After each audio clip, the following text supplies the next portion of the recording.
Looking for these? You drive buzzed. It could be one very expensive ride. First, you gotta make bail.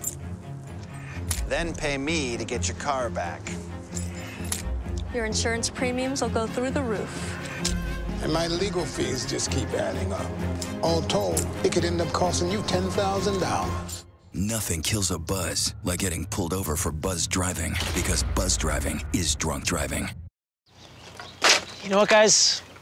There's a lot of tree branches and dry brush over here. We should probably move the bonfire over there.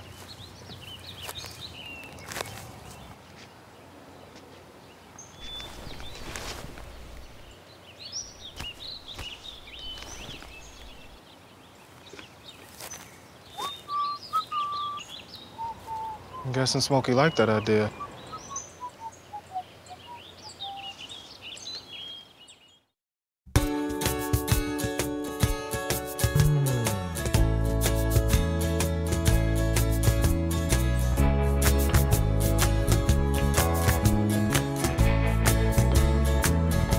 Listen up, Cleveland. Listen up.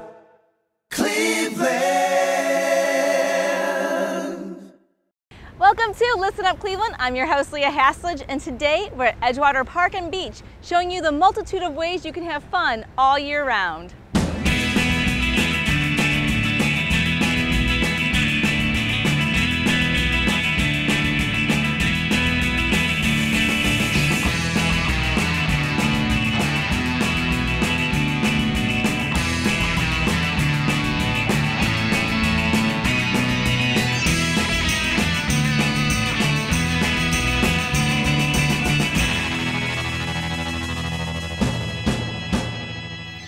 The shores of Lake Erie have long been a place to relax and enjoy outdoor recreation.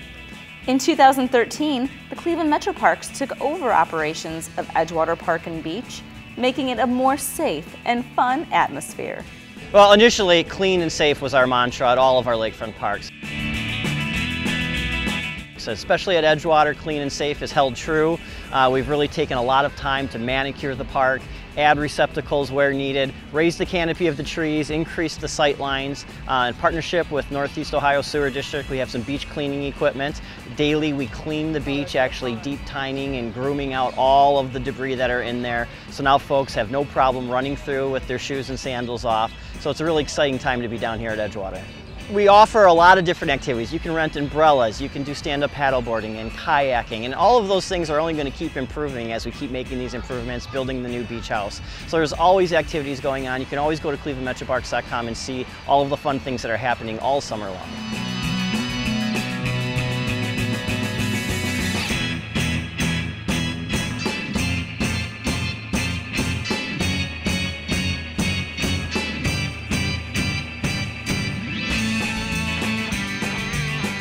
We do a lot of great programming. A lot of people don't know Edgewater Beach, Wendy Park specifically, people who are into nature and birding and flora and fauna, this is one of the best places to come. We're on a major migration route, so we have a lot of different nature programming that actually has always been coming to Edgewater Park even before we took it over. And now that it's in our portfolio, we're using it even more.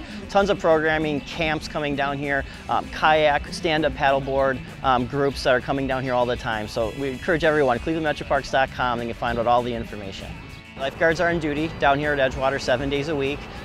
Times are posted, all the signage is here so you can educate yourself on when and where they're going to be.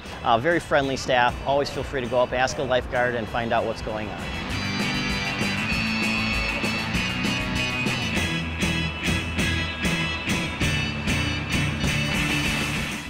Lifeguards aren't the only ones doing their part to keep things clean and safe on the lakefront. Volunteers are a huge part of what makes Cleveland Metroparks successful, and beach cleanups is something that a lot of people really like to rally around. So when they come down to Edgewater, everybody gets together, grabs a garbage bag, and really helps clean up that debris. So it really is a community effort. We have some of the machinery and the daily maintenance staff, but those volunteers coming down from time to time really help spruce things up. The Cleveland Metroparks have already added new elements to the park, and there's a lot more on the way. Yeah, we're excited about some new capital projects that are going to start this fall. Some of the older buildings here at the beach have kind of went through their useful life. So we're going to be tearing down some of the old buildings and constructing a brand new beach house. A two-story building. It's going to have all the amenities that you expect at a beach. We're going to open up the view shed from the parking lot by taking out some of the old buildings, and it's really going to improve the user experience here at the beach. Bringing new fun activities to these parks is one of our key goals. So bringing cinemas at sunset to Edgewater Beach, we're really excited about it. We got our first one coming up. We hope the weather holds out and it's going to be a really fun time. Edgewater Live, we're now going into our second year. Last year was our first year. 10 concerts on Thursday nights, Friday nights at Euclid Beach Live as well on the east side every Friday night. Coming out, live music, everything is free. We've got food trucks, we've got kids games, we've got stand-up paddleboarding, we've got yoga, we've got all kinds of activities for families, and it was really, truly a fun event. 6 p.m. to 9 p.m. Thursday nights down in Edgewater, Friday nights at Euclid Beach.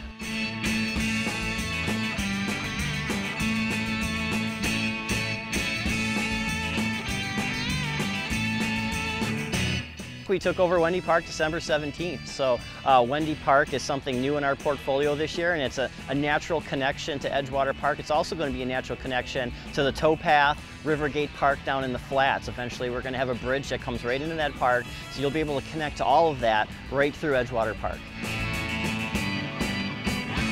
There are so many people come up to me, I used to come down here as a kid. I haven't been down here in 10 years. If you're one of those people, you have to come down and check it out. Just go for a walk during the day or on the weekend, or come down for one of these great events and you're really going to be surprised. We just need to keep moving forward. Get the new beach house built, the shoreway's getting redone, we're adding a better entrance at the roundabout, we're going to make connections into Wendy Park. We just need to keep moving in this direction and keep providing the community this great product.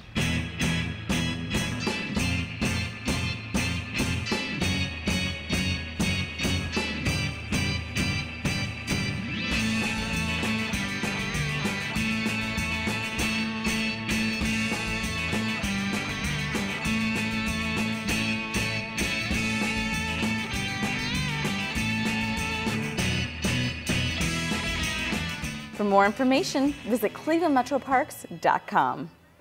When we return to Listen Up Cleveland, it's all about beer. Listen up, Cleveland!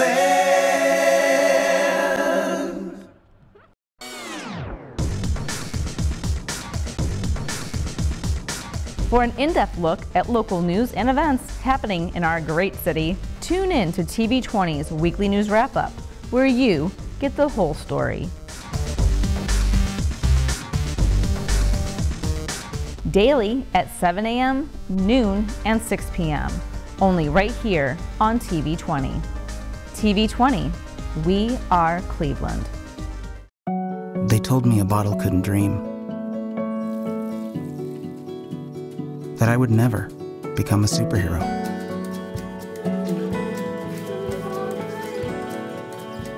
But I learned how to fly.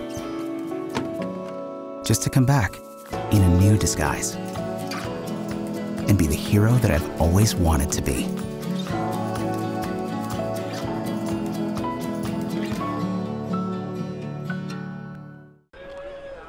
Listen up, Cleveland! Welcome back to Listen Up Cleveland. Now we're at Nautica at Jacob's Pavilion for the 3rd annual World of Beer Festival.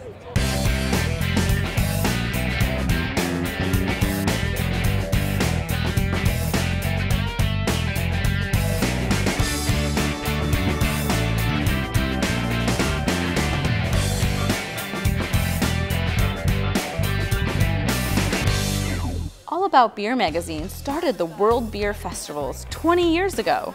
But this is the 3rd year Cleveland has had a chance to show off our award-winning brews, and for over 3,000 beer lovers to come on out and explore the over 90 varieties from not just locally, but like the name states, all over the world. We celebrate beer communities up and down the East Coast and the Mid-Atlantic. And what we found in Cleveland 3 years ago was this sort of group of brewers. They were coming together, they were having an impact, teaching people about beer, and we wanted to do what we could to really celebrate that. In the 3 years that we've been here, there's over 109 brewers now in Ohio. That's up from about 20 when we started. It's a phenomenal growth, and Cleveland is quickly becoming one of the centers for beer in the country. Oh, it's huge, and it's growing, it's rapid. I mean, whenever we come here, the first thing we do is head to Great Lakes for lunch. And that kind of bases us. And then you start the tour of the Cleveland breweries, and they're all amazingly fabulous. It's a beer market. I'm sure there's a lot of beer tourism now for Cleveland. If there isn't, you need to go talk to the tourism board because it's fabulous. It's a wonderful place to be. We kind of took a risk coming here because we weren't sure if it would match our vibe. But I got to tell you, this really is one of our best festivals every year. I mean, when you look around, it's so much fun. And, you know, Clevelanders, they really know how to enjoy themselves without being idiots. So we really love putting it on here. It's a favorite market. Nice people, very nice people.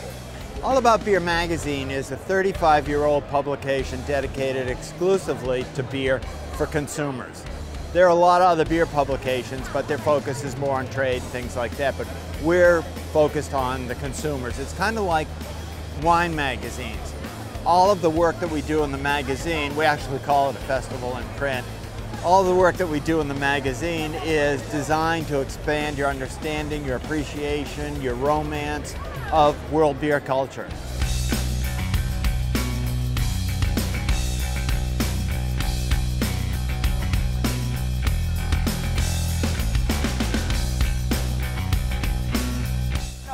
The cool thing about this festival is that it really is a celebration of beer and the people who make it and the people who drink it.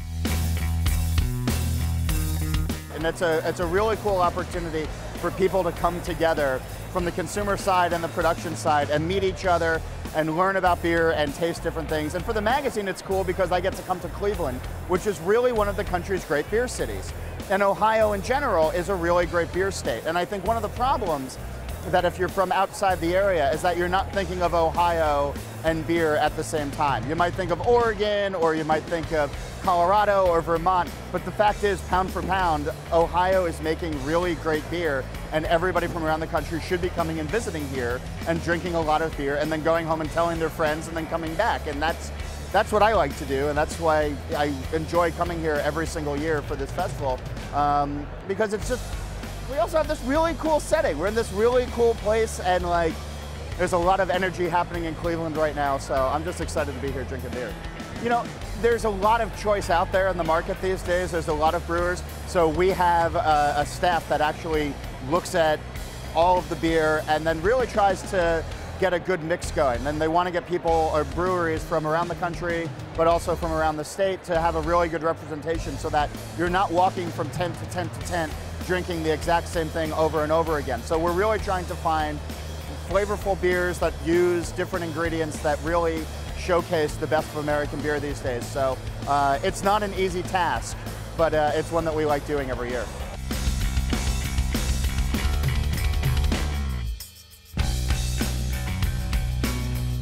What we've got is, we call them mini festivals. So we have a cask ale festival over there where you can go learn all about cask ale. Then we've got a Belgian beer festival over there. You can learn all about Belgian beers. And then we've got our festival. So it's sort of like 3 festivals for the price of 1.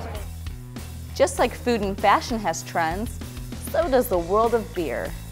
It's in beer, as in a lot of things, there's the old adage of everything old will be new again.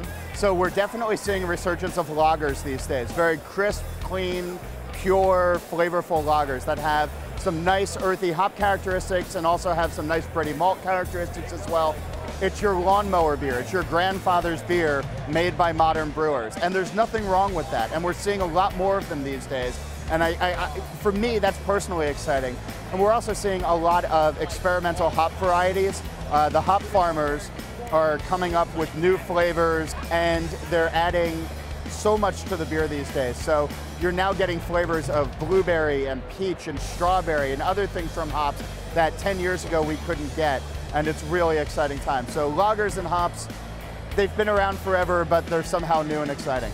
Well, I think, people are generally health conscious, and the beer industry is no exception to that. And so people want to know where their food comes from, and they want to know who makes it, and I think they want to know who makes their beer and where it comes from. And so organic helps with that. And the cool thing about the small brewery world these days is that you can walk into a brewery and you can meet the person who makes your beer, you can see where it's being made, the ingredients are there right in front of you, and that's a really cool thing. So it might not be organic all the time in that sense, but you do get to see the process, and I think it makes people feel better about trying new things and trying new beers.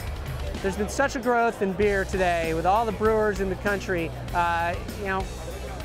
I get kind of tired of people asking, are these small brewers going to stick around? They're impacting communities across the country in a major way. They're bringing major jobs. It's really the only segment of the beer industry that's creating jobs. So yes, the small brewers are here to stay for a long time. It's not all about the beer tasting good. There's a philanthropic side, working with the organization Engage Cleveland as the beneficiary of the event. There's also an art and a craft to beer making.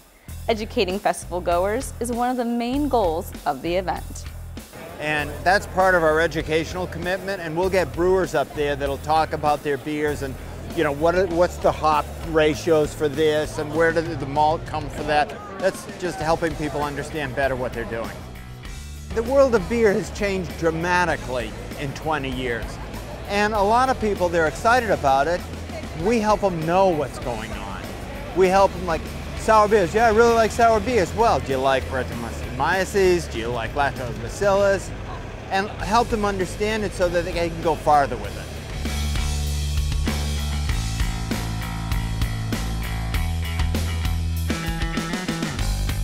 We barely had enough time to sample all the beers, but at Yeast, we got to meet a lot of great people. Here's why you need to hop on over to the next World of Beer Festival. Let's see, 90 breweries from around the world, completely diverse products, and if you ever wanted to learn anything about beer, you can do it right here on the river. For the price of admission, you get to taste a whole bunch of beers that you might not otherwise have the inclination to buy a full pint of when you're out at the bar, so it's a great place to come find your new favorite beer. It's a beautiful festival. It's one of our prize festivals. The way the space works, the support we get from the local breweries. I mean, it's really, this is like family, I mean, we've got a lot of festivals. We're celebrating our 20th in Durham and I think our 15th in Raleigh. But this one's different because within 3 years, we have this culture going and it's part of Clevelanders, and we're happy they like our work. As you can see, there are thousands of amazing brews out there, especially right here in our own backyard. For more information about All About Beer and their upcoming festivals, go to allaboutbeer.com. When we return to Listen Up Cleveland, we'll have a Listen Up look back at the brand new retail movement happening in the warehouse district, Small Box CLE. Listen up, Cleveland. Hey, what are you doing? Just throwing your empty bottle in the garbage. Don't you know plastics go in the blue container? Mayor Frank Jackson and the City of Cleveland are committed to keeping your neighborhood clean and green through the use of the city-issued trash and recycling carts. It's safe, convenient, and mandatory. For more information, contact the Cleveland Division of Waste Collection at 216-664-3717. How did you get to be so smart? I had a good teacher. Insert fare card. Sweet, we're off. Let's do this. Kendall is ready to ride. And here comes the bus. Well, technically it's the Health Line, and she's taking it for the very first time. We're just passing up all the cars. Wave goodbye to traffic, Kendall. I'm really impressed with how easy this has been. I can't say enough about it. Right back at you, Kendall. It's easier than you think, Cleveland. Get your personal starter kit today and get ready to ride RTA.com. Listen up, Cleveland. Small Box, located on the corner of West 6th and St. Clair in the Warehouse District, is a new retail concept made from converted shipping containers. I spoke with Thomas Starninski from the Historic Warehouse District Development Corporation to learn more about the new marketplace. Thomas, congratulations on this new endeavor. This is an amazing retail space. Tell us a little bit about Small Box.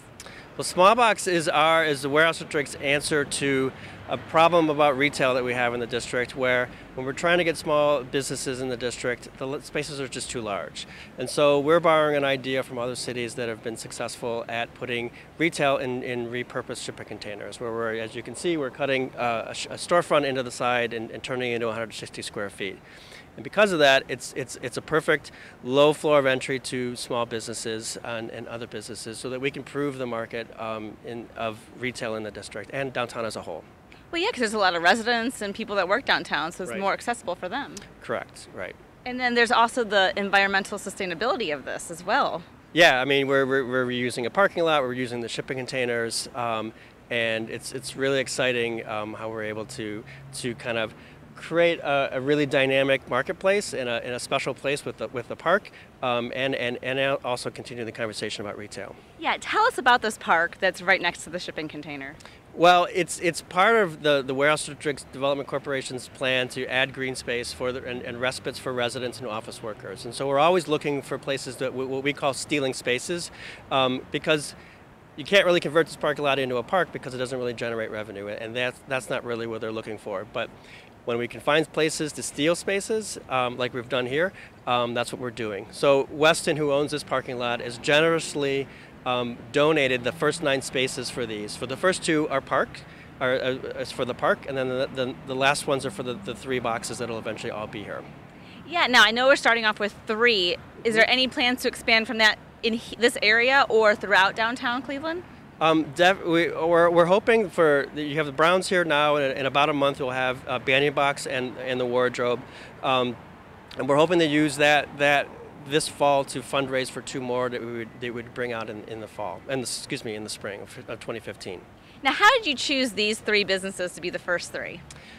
We targeted for the first 3. The goal of the project is more about small retail. But what we wanted to do is give the first 3, the project, a good first leg up on the project. So we targeted established small businesses in our initial search.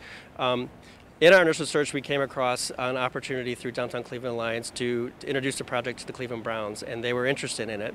We also approached Christy Murdoch of Banyan Tree in Tremont, who's been there for 12 years and is a very established small business, very popular in Tremont and from people far and wide. And then we came across Caroline Dengel from Wandering Wardrobe. And because she right now is driving a truck around selling clothes out of it, and it's just really pretty awesome. So what I feel we have is like the perfect mix, because we have somebody with national stature to kind of act as the anchor to it. We have an established small business person, which is really much part of the goal of it. And then even more so is we have an entrepreneur. And so we have a breadth of all the types of retail that we want to bring to the district. Clothing and accessories, which what the residents are looking for, and we're creating that opportunity for small businesses as well. Now, if someone wanted to get more information or even put in to have their retail shop be a part of this, how can they find that information? Well, they're going to have to get in line because we already, with the launching of the Browns box and the media that we have around that, we already have about 12 retailers who are looking. Wow. And then we also have some of the people that we've talked to who just weren't quite ready yet that we talked to over the summertime that we're talking to as well. But they can call me at the office and or email me at the office, and we'll get them in line. And what we're going to do is we really want to be creative, and we want to really complement the mix that we already have here, and as it evolves, and make the best of it. Now tell us about some of the partners that are involved in this project, because I know not just one company alone can put this all together. So this project is initiated by the Warehouse District Development Corporation in response to the retail opportunity, but there's no way that we could have done it without a lot of partners. We partnered with Cleveland Container Structures, who knows about repurposing shipping containers, and they're helping us with the construction side of it. Weston Inc. has donated the 9 spaces to make this project possible and make it so that we can charge low rents to these businesses. Downtown Cleveland Alliance has been very helpful from the standpoint of introducing us to the Cleveland Browns, as well as helping us through the crowdfunding and some of the identifying money for it. Signlight is a sign company who's offering in-kind signage services for the small businesses, and we've also worked with small architects and fabricators with 44 Steel, who's fabricating, and Dave Mason from Wolf Mason, who's the architect for this. I'm so excited to be here with you because I'm such a fan of Wandering Wardrobe, which is now going to be part of the Container stores. Yeah, I'm really excited. Smallbox contacted me a few months ago, and I'm going to be here in the winter months into the spring, so I'm super excited. Now, for those that may not be familiar with Wandering Wardrobe, tell us a little bit about it. The Wandering Wardrobe is a mobile boutique, so I just bought a retired FedEx truck and turned the back of it into a boutique. So you step in through the back, and it's filled with clothes, women's accessories, pretty much everything at this point. We carry just about everything. Now, you're originally from Cleveland, correct? Yeah, I grew up on the west side and moved away for high school, and then moved to New York City for college and moved back last year. And what made you decide to start this Wandering Wardrobe in Cleveland once you returned from New York City? I really wanted to do something different for Cleveland. You know, there's a bunch of great boutiques in the area, but I've just found that they're not as accessible to me. I either can't get on that side of town, so I really wanted to do something that was a little bit more of a statement and that was really accessible to women. So, you know, they can check my schedule and say, oh, hey, she's going to be in my neighborhood this day. Like, I'm going to write it down, make sure I get there. So it's worked out. I've really been able to deliver in just about every neighborhood so far. Now, one of the things I love about Wandering Wardrobe is that you give back to the community. Tell us about your different charity options. So each month I give 10% to a different charity. This month in September I have had the privilege of working with the Greater Cleveland Food Bank. They've been awesome. It's been my best month yet since I've been on the road, so I'm really excited to be able to give a big portion of that back to them. But each month it's different. It ranges, usually I pick the charity. It ranges from animal shelters to human trafficking to women's shelters. It just depends on, you know, who contacts me and gives me a little tour of their space, and I can get involved in that way. And there's a way that Clevelanders can also give back, not only by buying merchandise, but also by donating clothing items? Yeah. So I accept clothing items in, and people can drop off their gently used designer name brand clothes, and a portion of that sales, I resell things online through a company called Threadflip, and then those sales also go back to the charity of the month. Oh, that's so wonderful. Now, what made you decide to want to give back like that? You know, it's Cleveland. It's my home, and I grew up here, and I think it's important to be involved in the community and, you know, be able to give back when you can. So that was something I was, you know, from the start, I was like, you know, that's something that's important to me. Now, will you be doing anything different from the truck now coming over to Smallbox? I think it's pretty much going to be very similar. Luckily for me, it's the same layout. It's a box shape. So we're kind of gifty items through the holidays, but really focus on clothing. So all your dresses for holiday parties, Christmas, New Year's, and then into the spring, you know, bring out our spring line. So it'll be pretty much the same thing with a little more gift options. So how do you feel about the retail downtown in Cleveland right now? I'm so excited that the small boxes have come up so quickly. I have heard about them, and they've just pulled it together very fast for the holidays, which is exciting. But, you know, I think there need to be more storefronts, and I think this is kind of the stepping stone to getting us there, because people do want to shop, and they don't want to just go to these malls, these giant malls with chain stores. Lets people shop local, which I think is really cool. Especially so many downtown residents now. Yeah, you know, it's like every other person I talk to either works downtown or lives here, and it's super exciting, because, you know, when I moved away, downtown was nothing. So coming back and seeing it do better than ever is really exciting. And also exciting is you are one of the first of the 3 originators of the small box boutique. Yeah, it's a huge honor, you know, to be against the Browns, and then Banyan Tree, who's having their Banyan box, who's been around for 15 years. You know, it's like I was kind of taken aback, but I'm really excited. It's going to be awesome. Now, people want more information on Wandering Wardrobe, especially your calendar, to find out where you're going to be month by month before and after the Wandering Wardrobe box. How can they get that information? Go to the website at wanderingcle.com, or you can follow us on Instagram or Facebook.